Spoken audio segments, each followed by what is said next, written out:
Now, we have the largest expansion of services in the history of not only this state, but in the history of the nation.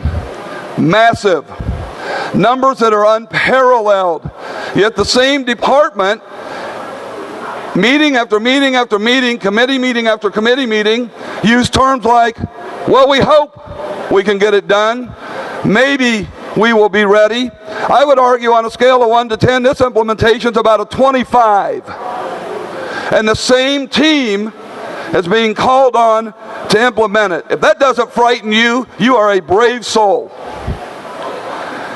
How many people in this chamber, if we're being honest, have read this bill?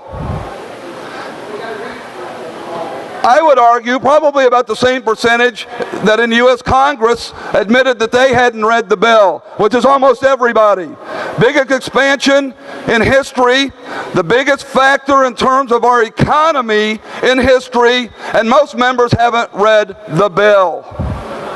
The people in Congress that handed us this admitted they didn't read the bill. I don't know what's in it. It sounds like a pretty doggone good idea to me. Didn't read it. I not only read it, I went back in 2005 and 2006. Many of the folks in this chamber were not here. Many were. And I read some of the transcript of the debate on the floor that day when Medicaid was dramatically expanded the last time around. And it is shocking how similar that transcript is to the debate today.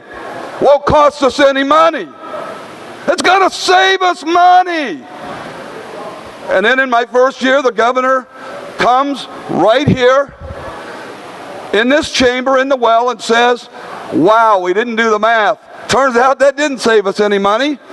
It's cost us a heck of a lot of money. It's unsustainable.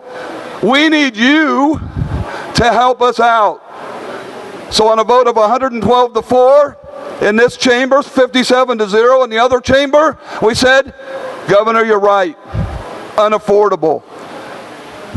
24 months later, it's as if the memory has been zapped from this chamber and the math skills have just simply been put aside. I would offer this. It is okay to call a timeout. It's okay to take a thoughtful and deliberative approach to this. I come from a healthcare background. I am deeply concerned about these issues. But to rush in and make promises that we know in our hearts cannot be kept is the wrong thing to do. I urge a more thoughtful and deliberative approach. I urge a roadmap that can actually get us to the finish line. Think long and hard about this vote.